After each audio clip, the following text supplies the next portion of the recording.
en el municipio de San Martín Hidalgo.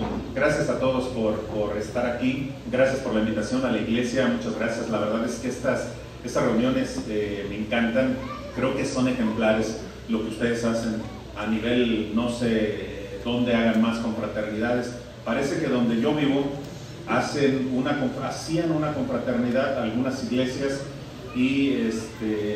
pero pues, a nosotros no nos invitan, ¿verdad? Porque somos cristianos. Entonces, bueno, la cosa es que se pone así, y lo que ustedes hacen es súper ejemplar. No dejen de hacer esto, ¿sí? A pesar de que cuando les pasan a cantar se avientan un discurso en vez de cantar, ¿verdad? Pero es lindo. Todo eso nos ayuda a todos a aprender. Gracias a nuestros hermanos que nos acompañan de algunos otros lados y que por primera vez vienen. Bueno, pues esta es parte de la confraternidad que se hace en las iglesias. ¿Cómo sales? ¿Del Valle de Ameca, así se llama? ¿O cómo? ¿Del Valle de...? O ya no tiene nombre, ¿verdad? Ok, pero esto que hacen es ejemplar, hermanos. No lo dejen de hacer. Y no nos dejen de invitar. Estaba diciendo un pastor, estaba escuchando y lo platicaba el otro día con el hermano Robert. Decíamos que cuando invitan a un pastor a predicar a algún lugar, dicen que es un acto de fe. ¿Por qué es un acto de fe? No sabemos qué va a acontecer, ¿verdad? No sabemos cómo va a estar aquello. Ya viene y predica y se regresa. Y bueno, si lo invitan la segunda vez, pues es un acto de misericordia, ¿verdad? Es un acto de misericordia ya, pues gracias al qué bueno que vino el hermano y pues lo queremos mucho, nos dijo 2 o 3 chistes, que es lo único que nos acordamos del sermón, no, pero qué tal de los chistes, y bueno, ¿no? Pero si lo invitan una tercera vez, decía el pastor, es un acto de masoquismo.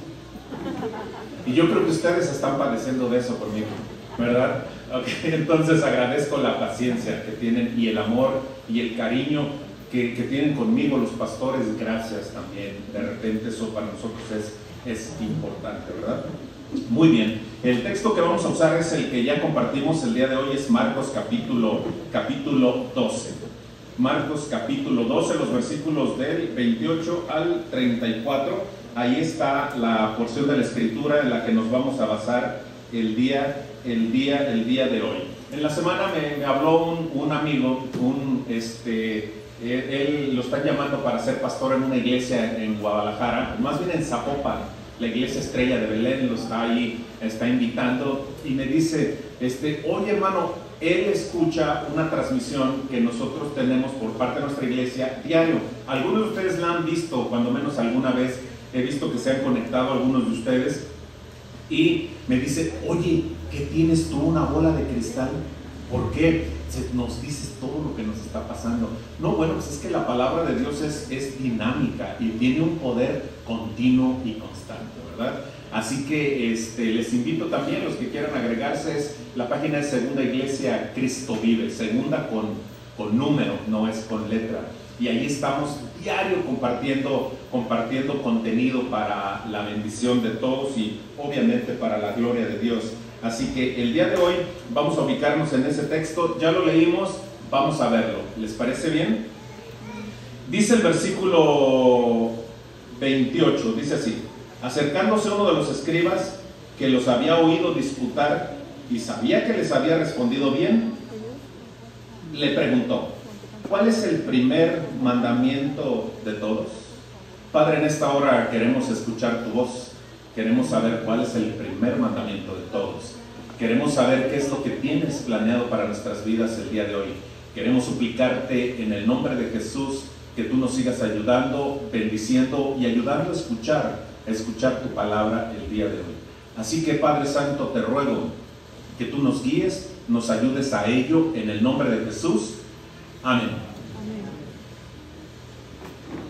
Hermanos, ¿ustedes creen que en la historia de la vida de Jesús y de su ministerio, uno de sus objetivos era tener éxito? Piensen. ¿Uno de sus objetivos era tener éxito? De veras, en la mente de Jesús le movía, le llamaba el poder tener la atención de todo mundo, de poder ser el centro de todo y poder de alguna manera mostrarse y edificarse como uno de los líderes, o probablemente el líder más trascendente de la historia.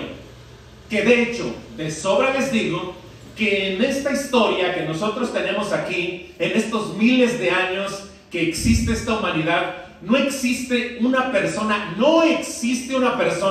con más influencia sobre la humanidad que Jesús. Seamos o no seamos seguidores y creyentes de Él, queridos, no existe una persona que haya tenido más éxito que Él. Sin embargo, la pregunta es, ¿de veras Jesús, su objetivo era tener éxito? ¿Qué pasaba cuando Jesús se convertía por las etapas en el ser más popular de la historia? En tiempo y en historia, en tiempo y espacio, perdón. Jesús llegó a tener altísimo grado de popularidad, hermanos. Claro que sí, pues si han leído ese libro negro que lee los aleluyas, ¿verdad? Se llama la Biblia. Ahí, hermanos, dice que Jesús aumentaba su popularidad, crecía su influencia. De hecho, una vez lo quisieron atrapar para hacerlo rey. Para todos aquellos que piensan que el objetivo de Jesús era establecer un reino humano, pues claro que no.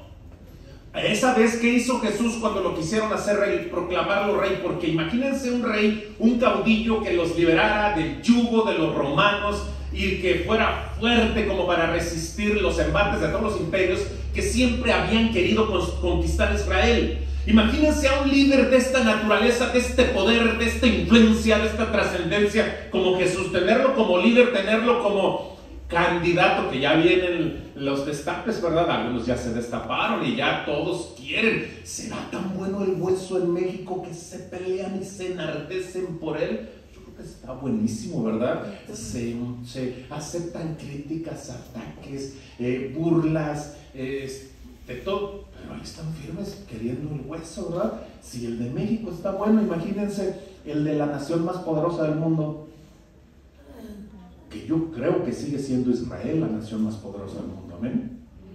Claro que sí. Pues nada más cuentan con la bendición de Dios. Entonces Israel sigue siendo. Ahora, recuerden, hermanos, que históricamente y políticamente quien conquistaba Israel, la franja de Israel, ¿dónde está Israel? Hermanos, Israel está a 40 kilómetros más o menos del mar Mediterráneo y a casi otros 40 del desierto de Arabia, ¿sí? En esa franja que está dividida por el medio de un río, agua, ¿verdad? Ese mapa, pongan en su mente, no sé si conocen mentalmente el mapa de Israel. Es una franja así, desierto de Arabia, mar Mediterráneo, el río Jordán y los marecitos que hay allí, ¿no? Ok, los lagos. Piensen. Abajo al sur, ¿quién vivía o quién está al sur? Egipto o África. Que África fue potencia mundial. ¿Sí? Y arriba está Asia y Europa. Políticamente y militarmente, quien conquistaba esa franja podía controlar del potente continente de África, que se transportaba y se traficaba el comercio. Hermanos, las aduanas, ¿quién no quiere ser jefe de una aduana? La aduana del mundo era Israel. Quien controlaba esa franja podía controlar políticamente el mundo, podía controlar militarmente el mundo y podía controlar económicamente el mundo. No creen que Dios eligió esta franja ahí nomás porque pues aquí está bonito. Si lo hubiera elegido por bonito, hubiera elegido el estado de Michoacán. ¿Están de acuerdo conmigo? Hermanos, sean reverentes. Cuando digo Michoacán, pónganse de pie. No sean irrespetuosos, ¿verdad? Ok, hermanos, sí, no lo eligió por bonito. Pero estaba pensando Dios en una estrategia política, económica y militar al elegir este lugar. No, hermanos, estaba pensando en una trascendencia misionera. Misionera, hermanos. Quien controlaba religiosamente esa franja podía llevarle su religión a todo a todo el mundo. Y en el tiempo de los apóstoles se cumplió ese proyecto, porque Pablo, llegando a Roma, y los otros apóstoles, llegando a todas las zonas donde llegaron a ser misioneros, se cumple el mensaje de Hechos 1:8. ¿Hasta aquí vamos bien? Entonces, ¿el proyecto de Jesús era hacerse famoso? ¿Era hacerse influencer? No. Que ahorita los pastores queremos ser famosos e influencers, y queremos ocupar cargos en la amadísima Convención Nacional, y andan ahí feroces que quieren un cargo en la Convención Nacional y sus iglesias muriéndose. Se los digo porque lo sé. Pero con un cargazo allá, y su iglesia de dos, tres gentes y que vinieron de otras iglesias. Entonces, queridos, ese no es el enfoque. Ese no es el enfoque.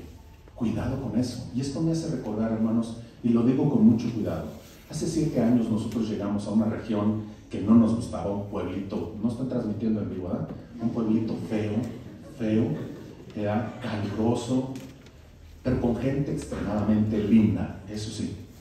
A una iglesia de 6 miembros con un edificio como para 350. Un terrenote, un edificio grande que para mantenerlo nada más se necesita pues 200 miembros, ¿no? Y estaban 6 ahí tristeando y empezamos a trabajar en la obra de Dios. Allí a 7 años, hermanos, somos 130 personas, pero no es por el esfuerzo que yo hice, es por lo que ellos trabajaron y por lo que Dios está dirigiendo. Una de las cosas que sí hemos hecho, hermanos, es lo que hacía Jesús. Hay que hacer cosas distintas. Dice que Jesús era revolucionario, nomás hay que ubicar bien lo de revolucionario, pero sí lo era. Revolucionó, no en el sentido político, recuerden, pero sí revolucionó, y Jesús era un señalado de la religión.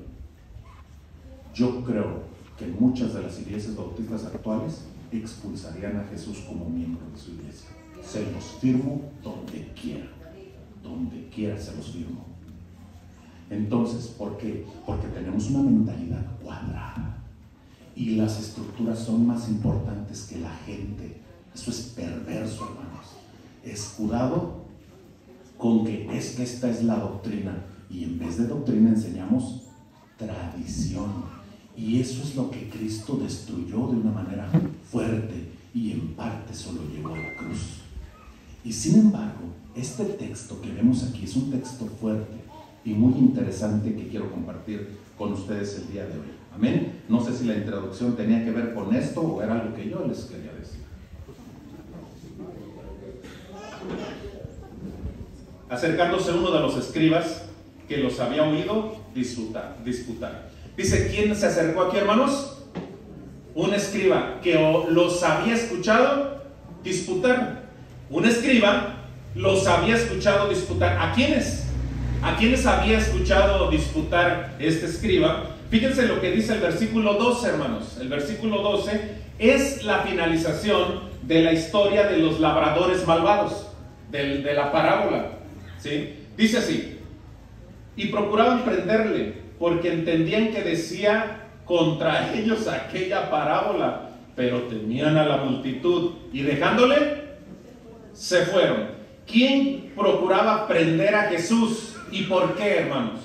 ¿Por qué? Les acababa de lanzar una parábola de las como tipo predicación incómoda. ¿Han escuchado predicaciones incómodas que en vez de salir contentos, alentados y animados, salen enojados y molestos? ¿A quién? Yo sí. Yo sí he estado en muchas donde salgo molesto con el predicador. El predicador que yo más escuché en mi vida estaba calvito. Y desde ahí, desde donde yo me decía, a veces apuntaba, decía, si yo trajera un rifle en la mera frente ahí donde le patinan los piojos, o sea, no sé, así, pero traía un corajito ahí. Apenas estaba escuchando el evangelio, evidentemente. No crean que ya era diácono o maestro o algo, ¿no? Porque los diáconos, maestros de la iglesia no salen enojados con las predicaciones del pastor, salen diciendo, amén, gloria a Dios. Es más, le voy a dar una ofrenda de amor, porque qué mensajazo, ¿verdad? Así son los diáconos actuales, así son los maestros, así son los líderes de la iglesia con su pastor, amén. Pues si no hay amén, les va a incomodar lo que les voy a decir al rato. Ahora, dice aquí que Jesús les había dado una parábola y había dejado bastante incómodos. ¿A qué grado de incomodidad llegaron a tener estas personas que escucharon a Jesús, cuando menos aquí en esta experiencia, por el propio texto de la parábola de los ladrones malvados? ¿A qué grado llegó el enojo que ellos tuvieron? ¿Cuál fue la reacción tan dura que dice aquí la palabra? ¿A qué grado, hermanos? ¿A qué grado? ¿Cómo? Querían matarlo. Imagínense lo incomodísimos. Pero ¿por qué a este grado de querer asesinar a alguien? ¿Qué no se suponía? Que estas personas que estaban aquí eran de la vela perpetua y la rodilla ensangrentada, hermanos.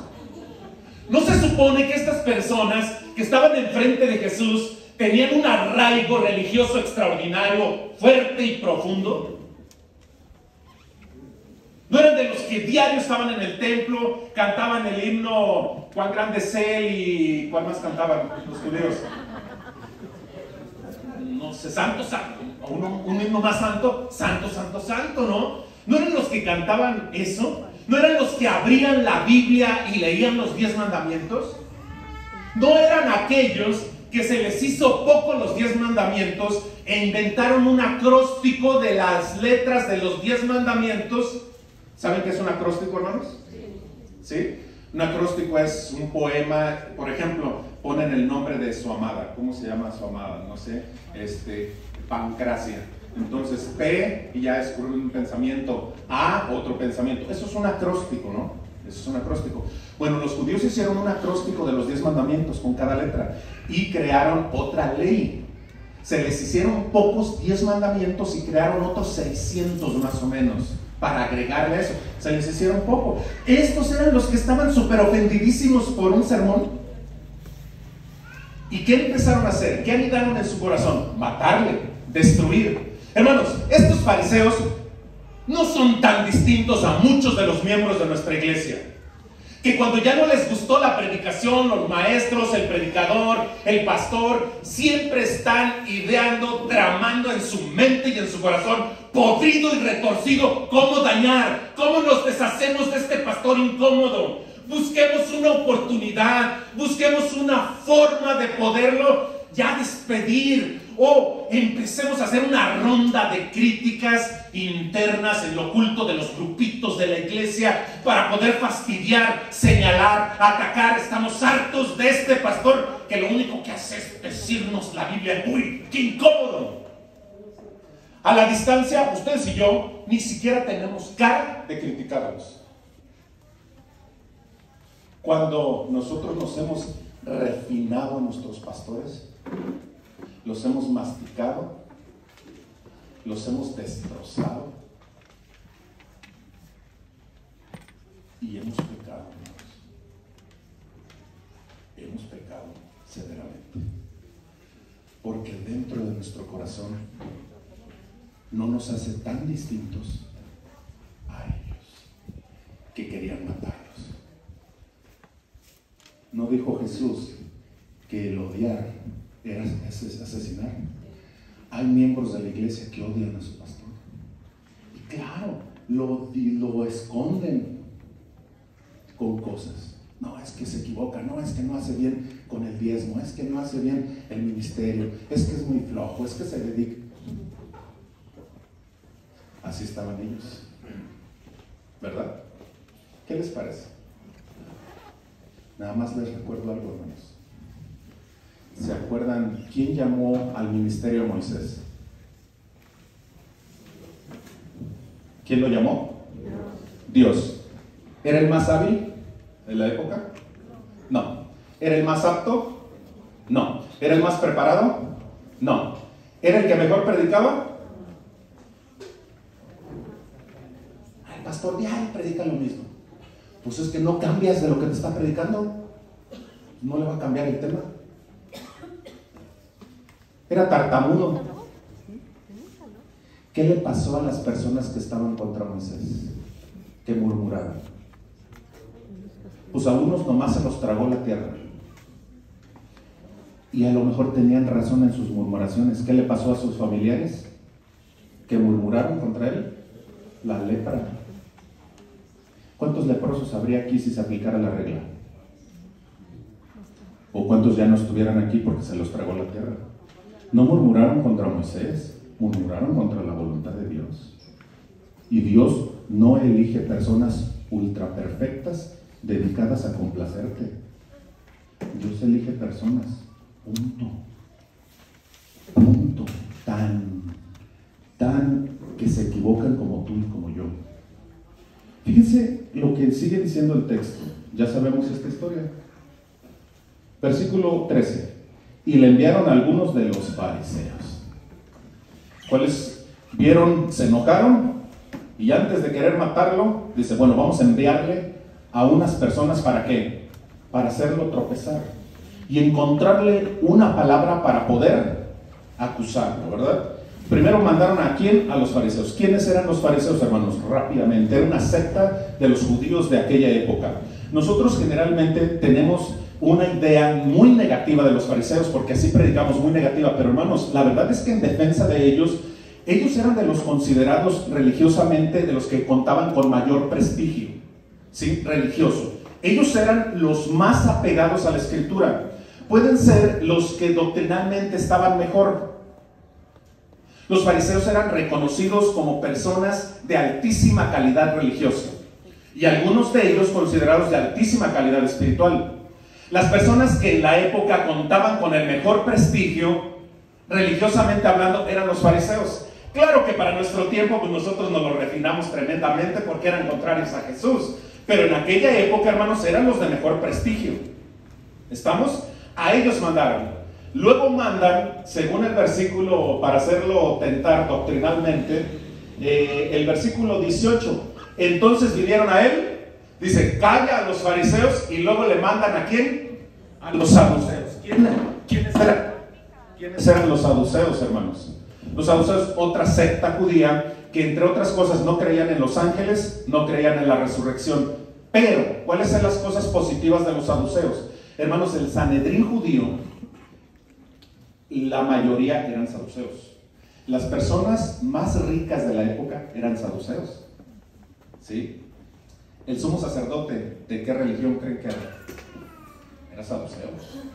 Así que las personas de más influencia religiosa eran estos.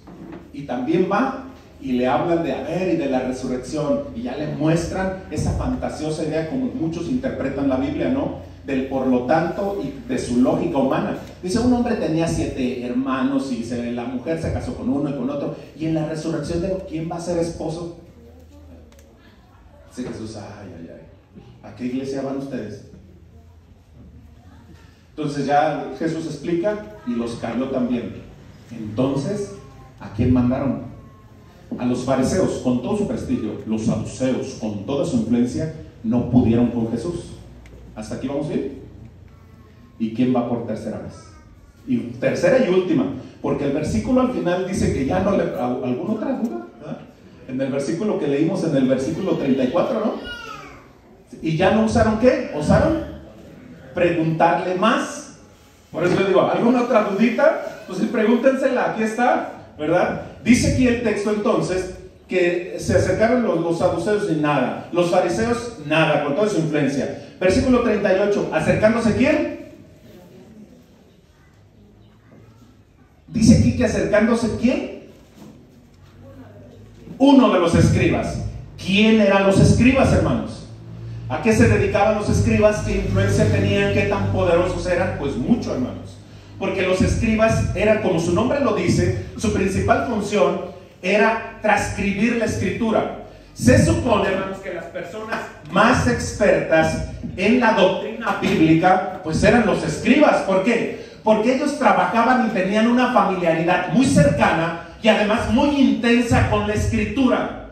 Por lo tanto, los escribas deberían de ser, por ejemplo, los que supieran exactamente cuáles eran las cualidades y las características del Mesías.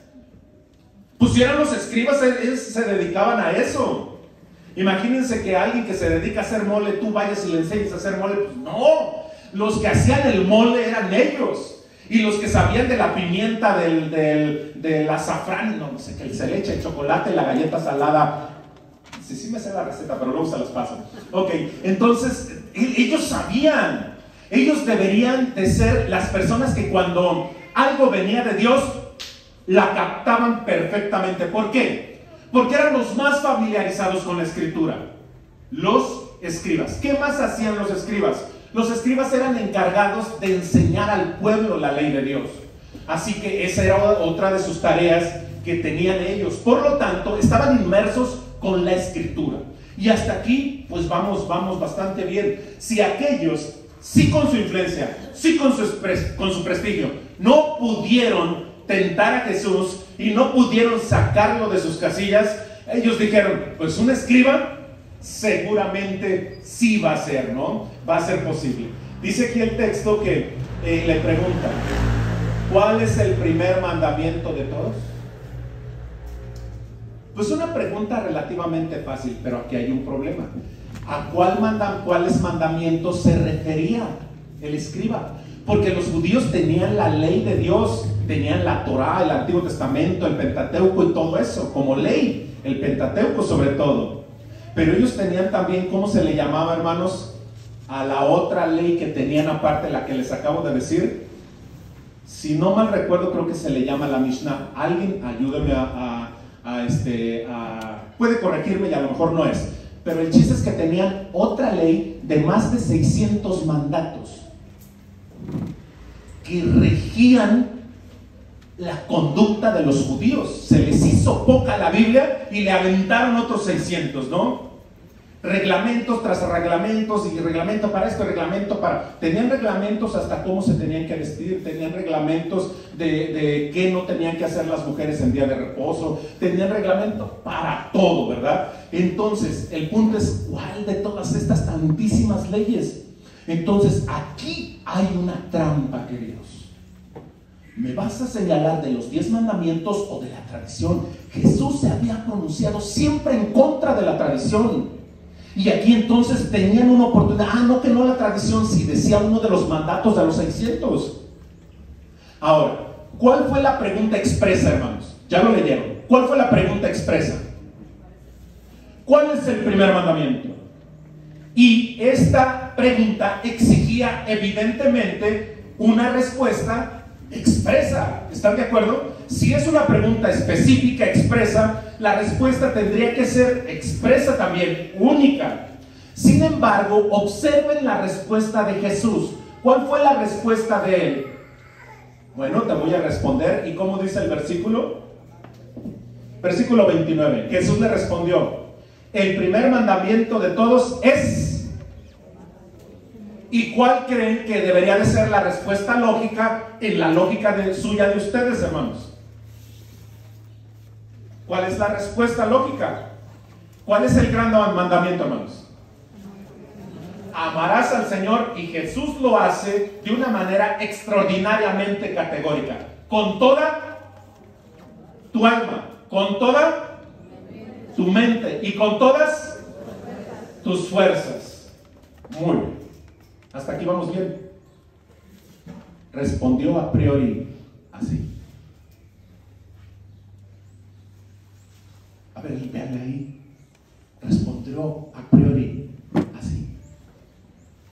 O la respuesta hizo un plus. Fíjense la respuesta, hermanos. ¿Cómo dice la respuesta de Jesús? ¿Cuál debería de ser la respuesta lógica y concreta? Amarás al Señor tu Dios. ¿Sí? ¿Verdad? Pero hasta ahí. ¿Y cómo responde el Señor? ¿Qué cita? Una coca, el que me diga en 2 segundos qué versículo del Antiguo Testamento cita. Híjole, sí, me la ganaste. Me la ganaste. Allá una voz de ultratumba se oyó. ¿Quién fue? Ramón, ¿verdad? No. ¿Sí? ¿Tú, Pedro? Pedro, pensé, te oí como la voz del director del seminario. Es profecía. Ok, yo pensé que fue Ramón. Bien, te debo media coca porque ya habían pasado. Bien, hermanos, esta es la tercera vez que me ganan una coca, según yo. Ok, Deuteronomio 6:4. Oye, Israel, Jehová nuestro Elohim, Jehová. A ver. ¿Por qué responde Jesús eso? ¿A quién se lo está respondiendo? ¿A un experto en qué? En Biblia, en teología y en doctrina. y hasta recetas de cocina y vendía pozole los jueves, este escriba. Amén. O sea, estamos hablando de un expertazo. ¿Por qué le cita, oye Israel, Jehová nuestro Dios, Jehová uno es? Déjame darte unos datos rápidos de este versículo. Este texto enfatiza que Jehová, que Dios, ¿cuántos es? Es uno, que existe un solo Dios. ¿Hasta ahí tienen problema los judíos? No. ¿Hasta ahí tenemos problema nosotros? No. El problema está en que ese texto tiene en hebreo una traducción plural cuando se refiere a Dios. Jehová nuestro Elohim, la terminación im, es una palabra aplicada a decir cosas en plural. Nosotros en español, ¿cuáles son las terminaciones que usamos para decir las cosas en plural? S o Z, ¿verdad? Flores, floreros, carros, carros. Esa terminación define ¿qué? Plural. La terminación in en hebreo señala un plural, y un plural perfecto, dicen los expertos. Entonces, queridos, aquí en este texto Jesús está respondiendo de más algo que no le están preguntando. Sin embargo, Jesús está clavándole una enseñanza poderosa al escriba. Y yo veo un tremendo amor y una tremenda paciencia de Jesús, a pesar de que lo quieren tentar, a pesar que sabe que las mentes y la actitud de donde viene este cuestionamiento es una actitud bélica, es una actitud retorcida y podrida, como muchos seres humanos seguimos teniendo incluso a veces. Porque la pregunta era para tentarle, para probarle, para tener una ocasión de llevarlo a la muerte si era posible. Y la respuesta de Jesús le está brindando una gama y un espectro amplio para que él capte. Si eres ministro, si te crees que las sabes todas, entiende esta. Dice Jehová nuestro Dios, Jehová, que tiene que ver con la pregunta. Mucho. Voy a dar la respuesta. Jesús le está diciendo, Dios no es nada más una persona. Dios es más personas.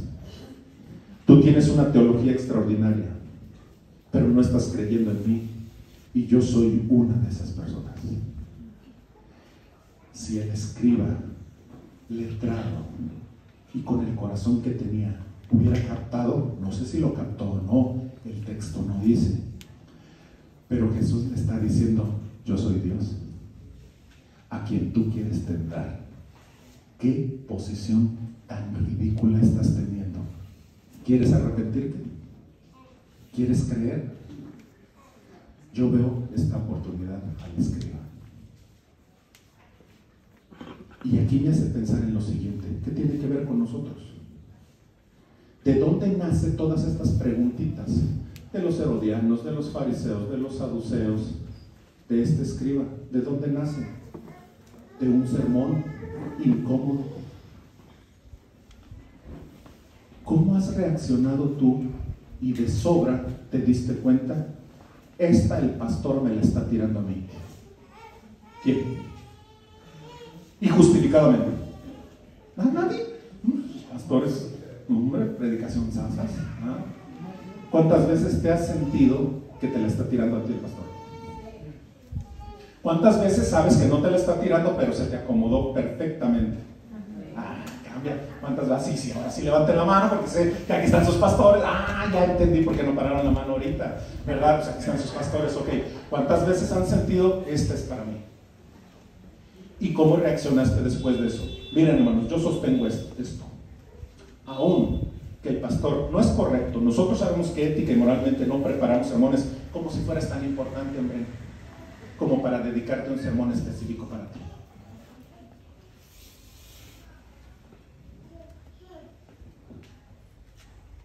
Vamos a pensar que sí te lo prepararon a ti. Yo veo una extraordinaria oportunidad para probar tu madurez y tu enfoque, y para probar una de las cosas que el ser humano más constantemente reprueba. Queridos, cuando Jesús responde, oye Israel, Uno es, nos está recordando algo prioritario, querido. El centro de esta vida no eres tú, querido. No creas que las cosas suceden porque tú eres el centro de la vida. Uno de los fracasos más fuertes que los seres humanos, que los creyentes tenemos en esta vida, es creer que yo soy el centro. Caminar en esta vida con una vanidad extraordinaria, con una altivez tremenda, con una soberbia irresistible. Pensar que yo soy centro de esta vida es ponerte en el umbral de la perdición y del desenfoque total, que esto sí es trágico. Queridos, la vida, el centro de la vida es Jesús. Dice que en la Biblia que todas las cosas fueron creadas por Él. ¿Y para quién? Para Él. Dice la Biblia, toda potestad me es dada, ¿dónde? ¿Quién es la persona más importante en el cielo, hermanos? ¿Quién es la persona más importante en el cielo? Es Jesús. Si la Biblia tiene la razón, si Dios tiene la razón, el personaje central del cielo es, pues no dice la Biblia, hermanos, si la leen. Toda potestad me es dada, ¿dónde? ¿Quién tiene todo el poder en el cielo, hermanos? Entonces, ¿quién es el centro en el cielo? Jesús, hermanos, porque así le plació, dice la Biblia, al Padre, punto. ¿Quién es el personaje central de la historia? Jesús. ¿Quién es el personaje central de la iglesia? El pastor, yo. Ahí está nuestro pecado. Porque creemos que en esta vida, que en esta iglesia, a quien se tiene que complacer es a mí. Hoy no me gustó el culto. Hoy no me gustó cómo se vistió el pastor. Hoy no me gustó cómo llegaron las hermanitas taconeando. Hoy no me gustó este himno. Hoy no me gustó esto. Creo que la iglesia se debe de hacer las cosas aquí. El pastor creo que se está equivocando en esto y en esto. Ya está viejo, ya está chochando, ya está muy moderno. No usa ni corbata. Quiere imitar a Rick Warren, no sé. O sea, sí me doy a entender, hermanos. Y empezamos a lanzar una ronda de comentarios y de críticas. ¿Por qué? Por ego. Porque en el fondo solamente yo tengo la razón. Y la perspectiva mía en este grupo de creyentes y de hermanitos, la perspectiva más adecuada es la de mira, ego, egocentrismo. Porque creemos que en la vida yo soy centro. Porque creo que en la iglesia yo soy centro. Yo he estudiado más que los demás, yo he pasado más experiencias que los demás, porque no se me toma en cuenta. Ego. Estás cediendo a la antigua tentación. Ego. Traes una vanidad extraordinaria. Eres don fulano de tal. Pues ese don fulano de tal te pone en el umbral del error, querido. Y cuando tú llegas con esa actitud como la de estos, pensando que ellos son el centro, que ellos son la idea, que ellos, por ellos y para ellos, son así de arrogantes, eran los judíos. Pero no podemos criticarlos tanto porque ahí vamos detrás de ellos. Llegamos a la iglesia con una arrogancia tan fuerte, tan tremenda, que creemos que todo el circo, yo tengo que ser el chango principal. ¿Quién te dijo eso? El Evangelio dice que tienes que morir a ti mismo. Y para eso tienes que amar a Dios con todo tu corazón, con toda tu alma y con todas tus fuerzas. Y ahí no cabe el yo. No cabe mi comodidad, no cabe mi perspectiva, mis ilusiones. Aquí tiene que morir mis anhelos, mis deseos personales, mi propósito, mi perspectiva, mi comodidad. ¿Quién te dijo que la zona de confort es de un creyente, querido? ¿Quién te dijo que el pastor te tiene que complacer? ¿Quién te dijo que tú eres el centro? Te lo voy a decir, Satanás, y le has creído más que a la propia Biblia que dices que crees. Entonces, queridos, el Evangelio es así de incómodo. ¿Amén? Así es. Generalmente, queridos, cuando Jesús predicaba, ¿cómo terminaba la gente? Bien contenta, haciendo timba, hip hip hurra por Jesús. ¿Cómo terminaban? Generalmente, si ustedes leen ese libro negro, que leen los aleluyas, dice que generalmente la gente quedaba triste o enojada? El enojo creo que es la reacción más común de la gente que escuchaba a Jesús. Pero algunos dijeron, ¿a quién más iremos? Solo tú tienes palabras de vida eterna. Eso se esconde detrás de la actitud que tú tengas. Amén. Entonces, ¿quién es el centro? Jesús le empieza diciendo en la respuesta: el centro es Jehová, el centro soy yo, le dice Jesús. En pocas palabras, a este experto en teología. ¿Cuántos expertazos en Biblia tenemos y que se creen que saben más que los pastores? Ay, eso se llama arrogancia, querido.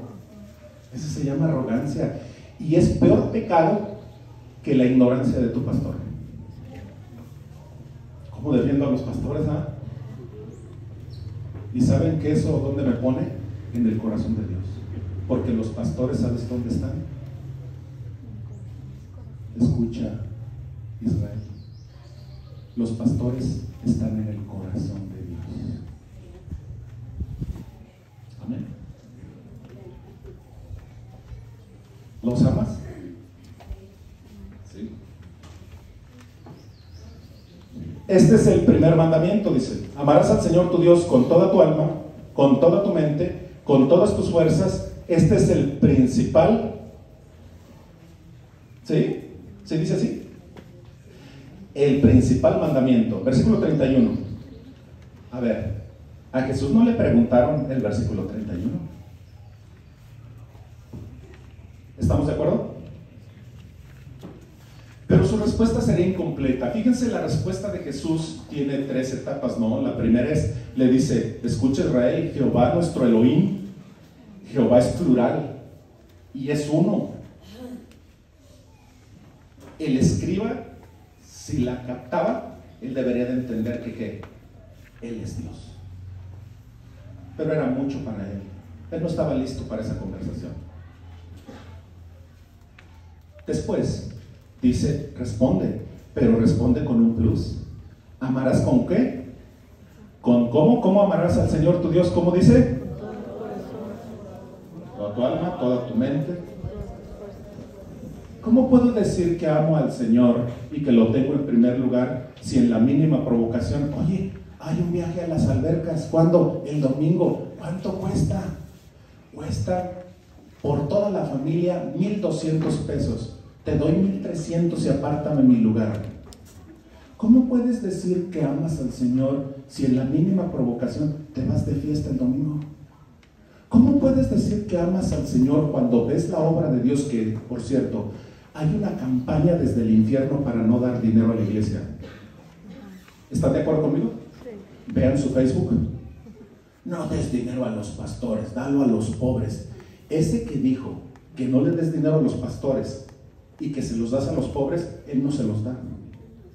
Y nosotros, el evangelio del Facebook, dice, wow, y le andamos creyendo más al Facebook porque ese sí lo vemos 5 horas al día y la Biblia un ratito el domingo. ¿Cómo puedes decir que amas a Dios si desde la campaña que se hace desde el infierno para no dar, ya tienes los pretextos perfectos para no dar el domingo? Ya tienes el pretexto de que soy bien pobre y apenas me alcanza, si voy a la iglesia me quedo sin comer. Por eso te sigues comiendo frijoles, querido. Pregúntale a los que dan, que ganan lo mismo de ti que tú, ¿qué comen? Te lo firmo donde quieras, porque es una promesa y una garantía de Dios, no de la iglesia ni de tu pastor. ¿Cómo puedes decir que amas a Dios con todas tus fuerzas si ya tienes 1,001 pretexto para no diezmar y no ofrendar? Eso no es amor, ni te engañes, querido. Pero te escondes del pretexto perfecto. En esta iglesia no me gusta en qué se gasta el dinero. Mira nada más, que en las misiones, que en esto, y el baño ni sirve. Bueno, si el baño no sirve, es una invitación de Dios para que tú lo repares. Amén. No puedes decir que amas a Dios sobre todas las cosas cuando eres un tacaño empedernido con tu dinero. ¿Qué le dijo el Señor a aquel que amaba el dinero? Muere tú con todo tu dinero. Esa es una decisión propia, queridos. Pero no me vengas a decir que amas a Dios cuando hay que dedicar tiempo a la obra de Dios.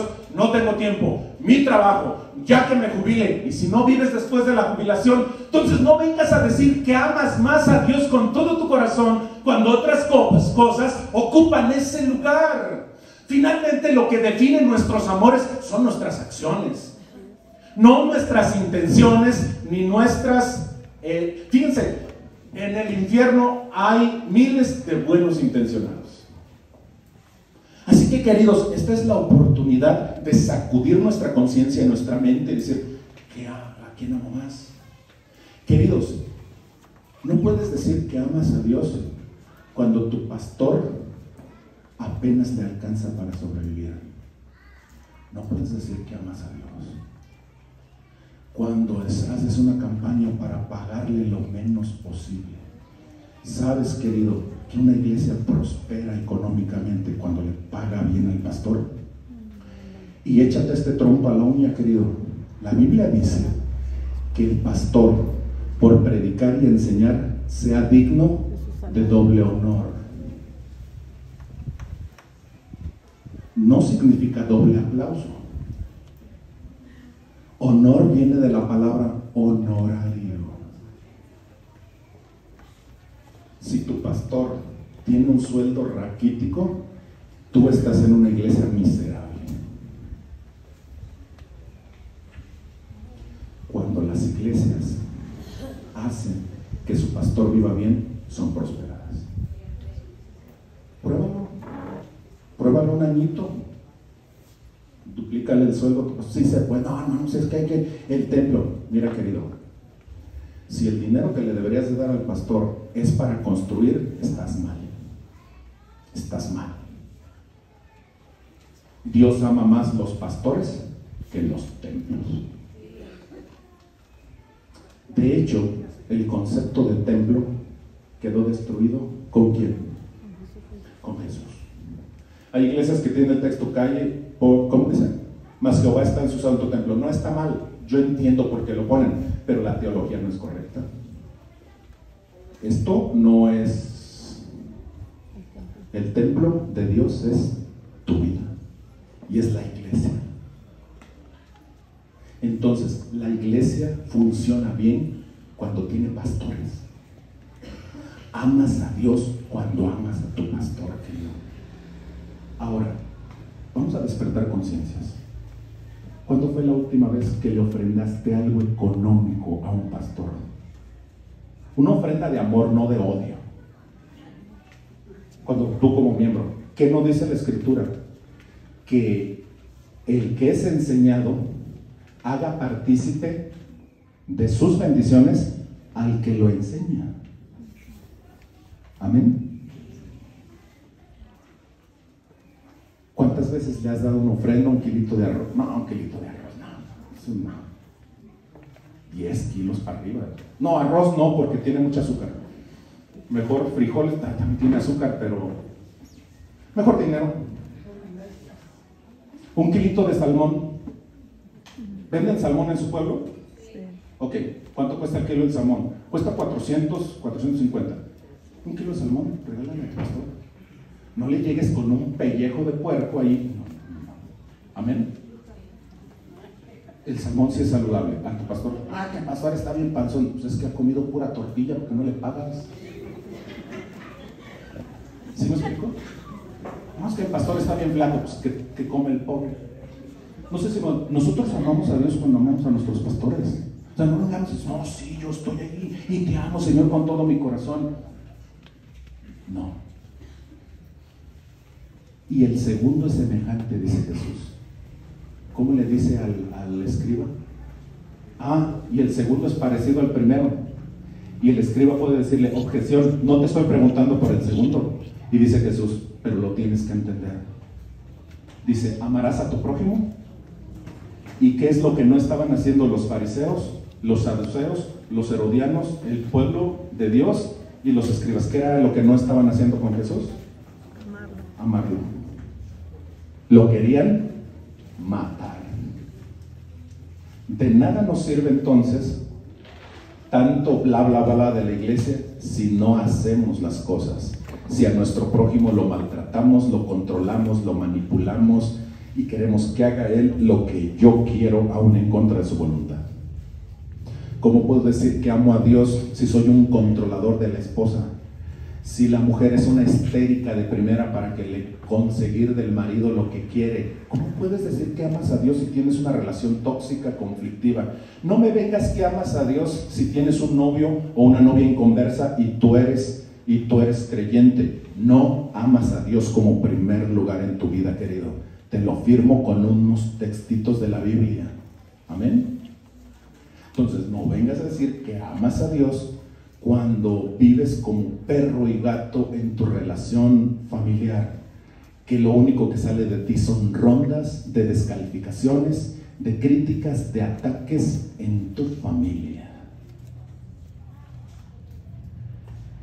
Amar al prójimo es amar al Señor. Amar a tu pastor es amar al Señor. Amén, hermanos. Termino con esto. Dice aquí la historia. Entonces el escriba le dijo: bien, maestro, ¿verdad has dicho? Que uno es Dios. ¿Lo entendió? ¿Qué opinan ustedes? No. ¿Dijo bien la doctrina? Sí. Pero no la entendió. Porque muchos decimos aquí, no, la doctrina es primero. Somos bautistas y la doctrina es primero. Yo he visto tantos bautistas que dicen que la doctrina es primero y con unas herejías. Dice, y no hay otro fuera de él.